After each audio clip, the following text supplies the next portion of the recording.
Have you ever stepped out of the shower feeling fresh and clean, only to catch a whiff of something later in the day that makes you wonder, was that me? It's not a topic people like to bring up, and honestly most won't.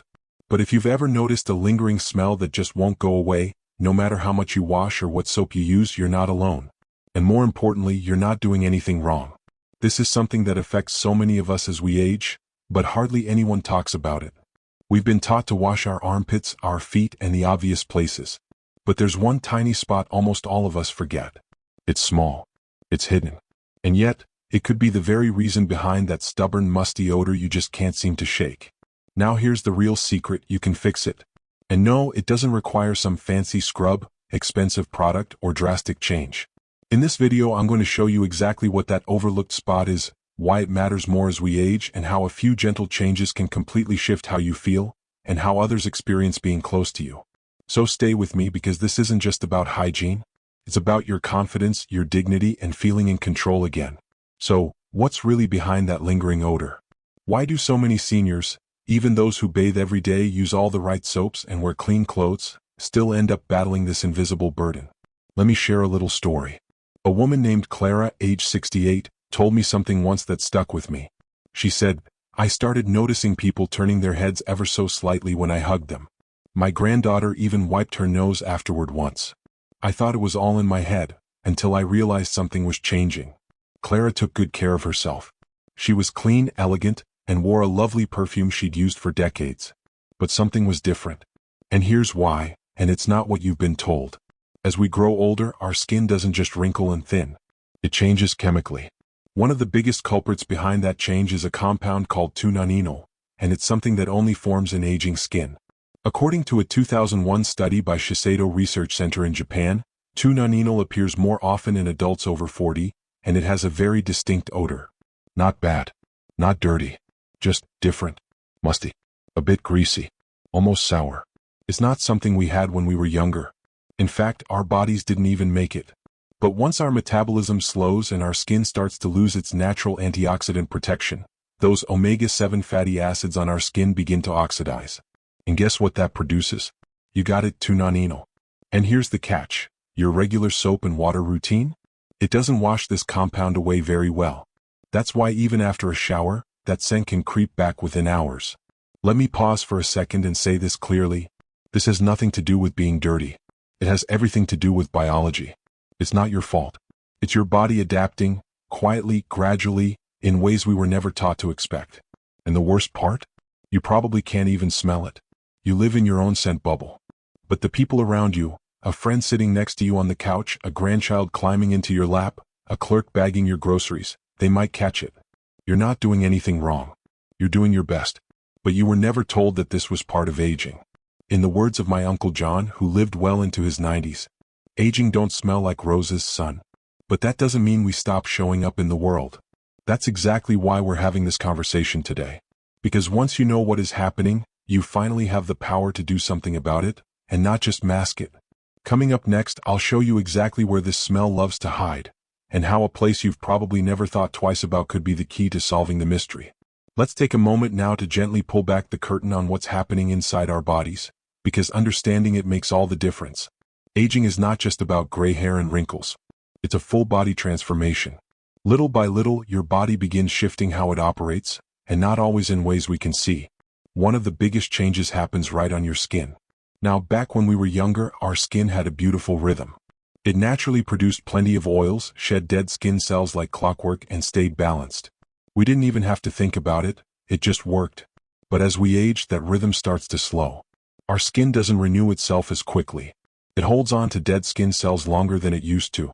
And the oils we once produced, those protective, nourishing oils, they begin to change in quality. Instead of staying light and fluid, they become heavier, stickier. And when they mix with sweat, bacteria, and environmental pollutants, especially in those warm, hidden spots, you get a perfect recipe for odor. Now let's revisit 2-nonenal, the compound we talked about earlier. It forms when omega-7 fatty acids, which are natural oils on your skin, oxidize, meaning they break down when exposed to air and sunlight. This doesn't happen overnight. It's gradual. But once it starts, it sticks around, literally and figuratively. That's why it's so stubborn. Even after a good shower, if you're not targeting the right spots, that smell finds its way back. Let me paint a picture. Imagine you're at a family barbecue. You're catching up with everyone, enjoying the breeze. You hug your daughter. She pauses for just a second, a little longer than usual, then smiles and steps back. You think nothing of it at the time, but that lingering doubt creeps in later. You wonder, was I smelling off? Did I forget something? It's a hard feeling. A quiet one. But so many of us experience it, and we just chalk it up to age or think we're being paranoid. But again, it's not you. It's not laziness. It's just that no one ever told you how to adapt your hygiene routine as your body changes. Doctors often focus on blood pressure, cholesterol, joints. But how often do they say, by the way, in your 60s you might start producing a new compound on your skin that causes odor. Here's how to clean for it. They don't. And that's a shame, because it leaves people like us feeling confused and a little embarrassed. But here's the good news. Now that you know this, you're already ahead. You're informed. And that means you're in control. The one spot everyone forgets. Now let's get to it. You've bathed, rinsed, scrubbed, powdered, but the smell still lingers. So what's the deal? It comes down to one small spot that nearly everyone forgets. It's so simple, so obvious, it almost feels silly to say it out loud, but I promise you this is the game changer. It's the back of your neck. Specifically, right at your hairline where your scalp meets the upper part of your back. Now take a second and really think. When was the last time you took a moment to truly clean there? Not just when shampoo runs over it. Not just a splash of water. I'm talking a proper, intentional scrub with your fingertips. For most of us, it's been a long time. Why does this spot matter so much? Because it's where everything collects. Is sweat from your scalp, residue from shampoo, hairspray, or gels, and natural oils your skin produces. Dead skin flakes that don't shed as easily anymore. Even bits of lint and dust from your clothing. It's a hidden trap, warm, moist, and often ignored. And over time, all of that gunk builds up and starts to break down, causing that unmistakable smell. Now here's the part people don't talk about enough. The emotional impact. Because this isn't just about odor. It's about what happens after. Maybe it's a hug that ends too quickly. Maybe it's someone leaning away just a little. Or maybe no one says anything at all, but you can feel it. That uncomfortable shift in energy. You go home and start second-guessing yourself. Did I smell? Did they notice? And worst of all, no one tells you. Not out of cruelty, but out of kindness. They don't want to embarrass you. So instead, they pull back quietly. And that kind of silence can hurt more than words. You start to feel distant, self-conscious, unsure. But you don't have to stay in that place. That one small spot, that little 2-inch patch of skin behind your neck, can either be a hidden source of shame or a doorway to renewed confidence. And now that you know, you can take control again. Next, I'll show you exactly how to clean it, the right way, with nothing more than what you already have at home. The simple routine that changes everything. Now that you know what's going on, and exactly where the problem is hiding, let me show you just how simple it is to fix. No need for expensive soaps. No need to scrub yourself raw. No complicated routines. Just a few extra seconds during your regular shower, and you'll notice the difference. Let's walk through it together. Step 1. Be intentional. Next time you're in the shower, I want you to pause for just a moment after you've washed your hair and body. Don't rush through it. This step takes less than a minute, but it needs your attention. Step 2. Use what you have. Take a gentle cleanser. Your regular body wash will do just fine, or even a mild facial cleanser if you have sensitive skin. You don't need anything harsh or heavily scented. The goal here is cleansing, not masking. Step 3. Use your fingertips. Now, instead of using a loofah or washcloth, use your bare fingers. Why? Because your fingertips can really feel the skin. You'll notice any buildup and you'll be gentler without even trying. Place your fingers right at the base of your scalp, where your hairline meets the back of your neck, and slowly massage the cleanser in small circular motions. Move along from ear to ear, paying close attention to that crease where your neck curves. It doesn't have to be aggressive, just thorough. Step 4. Rinse like you mean it. Here's where most people fall short. They splash, they rinse, and then move on. But when it comes to this area, take your time. Let the warm water really wash everything away. If you've used hair products or sweat during the day, residue can cling to that skin. A quick rinse won't cut it. Spend at least 10 to 15 seconds rinsing thoroughly. Step 5. Dry with care. And I can't say this enough. Dry the area completely. After your shower, take a clean towel and gently pat the back of your neck dry. Don't rub, just press and lift. Why is this important? Because any leftover moisture becomes a playground for bacteria.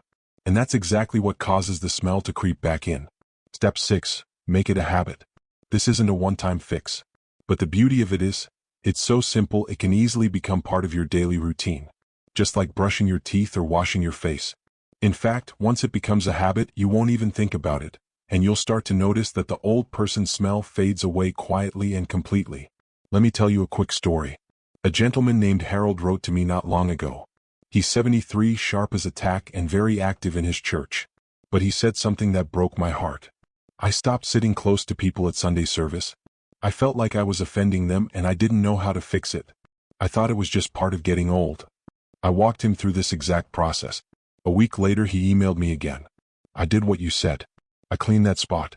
It was simple and I almost cried because I felt like myself again.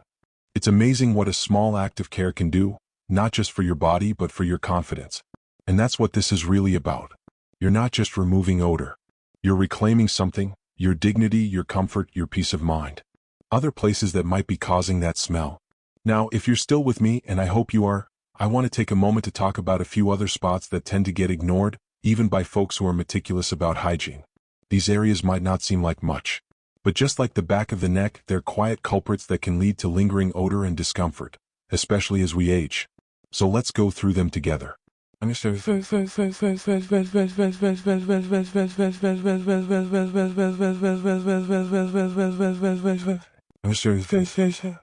One. Behind the ears. Let's start with an old classic, the area right behind your ears. You wouldn't believe how often this spot gets skipped. It's a hidden fold of skin that collects sweat, oil, dead skin, and hair product residue all day long. Plus, it's right next to your scalp and under your hairline, making it a warm and ideal environment for bacteria to thrive. And here's the thing, you can't see it, so you forget it's even there. But if you've ever wiped behind your ears at the end of the day with a damp cloth and caught a whiff of something sour or greasy, you know exactly what I'm talking about. It takes just a few seconds to clean, but it makes a world of difference.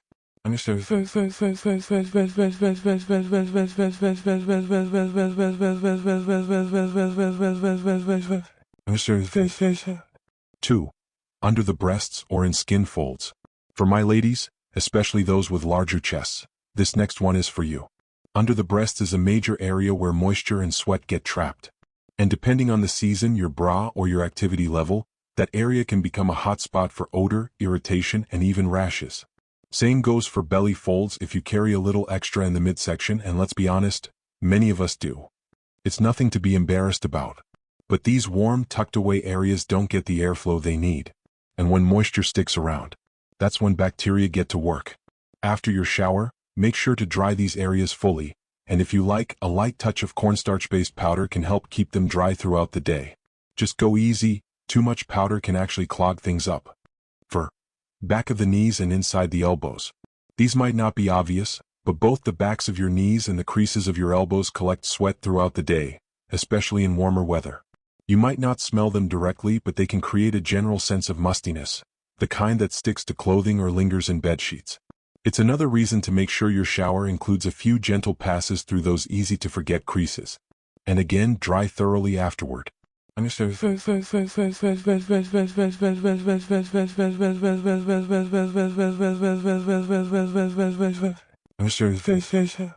You see, it's not just about staying clean. It's about staying comfortable, confident, and cared for in every little part of your body. And I want to say this clearly. You're not high maintenance for doing these things.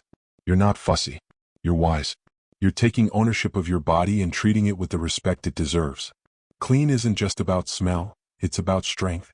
Let's step back for a moment. Because everything we've talked about today, the missed spots, the body changes, the stubborn odors, all of it boils down to something much deeper than just staying fresh.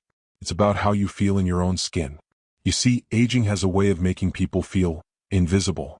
We get less attention, fewer compliments. People start assuming we don't care as much, or worse, that we shouldn't care. But let me say this as clearly as I can. Speech balloon, you are still allowed to feel proud of yourself. Speech balloon, you are still allowed to walk into a room and feel confident. Speech balloon, you are still allowed to take up space and be noticed, not for how you smell but for the light you carry. This little routine we've been talking about, it's not just about odor. It's about reclaiming the parts of yourself that aging tries to quiet down. It's about dignity. It's about saying, I still matter. I still take care of me. Because when you do, When you care for your body with tenderness and intention, you send a powerful message to the world and to yourself. Sparkles, I'm not fading. I'm not forgotten. I'm still here and I'm worth the effort. You might even be surprised at how others respond. That quiet confidence? It radiates. People lean in closer. They hug longer. They smile more. And you? You start feeling more you again. Not just clean, but respected. Not just tidy, but whole. And here's the part one hope you carry with you after this video ends. You have wisdom. You've lived. You've learned. So don't keep that to yourself. Share it. Teach your children, your grandchildren, your nieces and nephews. Don't just pass down recipes or family stories. Pass down the importance of self-respect. Of slowing down, caring for the body, and never forgetting the small things. Because sometimes, it's the small things that make the biggest difference. Clean neck. A dry fold. A fresh start. You are not defined by your age. You're defined by how you show up, and you're showing up beautifully. You're not alone. Let's keep going together. If you're still here with me, thank you. That tells me something important. You care not just about hygiene but about feeling good in your body, about staying confident, and about aging with pride. If you found this video helpful, please take a second to like it. It helps more people see this kind of information, and that means more of us can walk through life feeling just a little more empowered. And if you haven't already, I invite you to subscribe to the channel and tap that notification bell, because we talk about things here that most people are too shy to say out loud. But you and I? We're not afraid to talk about what matters. If you're still watching, let me know you made it to the end by commenting 2 down below. I read every comment. Seriously. And it means the world to me to know you're there, learning and growing right alongside me. Oh, and next time we're going even deeper. I'll be sharing some easy, natural ways to keep your underarms fresh, especially for those of us who found that deodorants just don't work the way they used to. You don't want to miss it. Until then, take care of yourself. And remember, you're not just aging. You're evolving. And you're doing it with grace.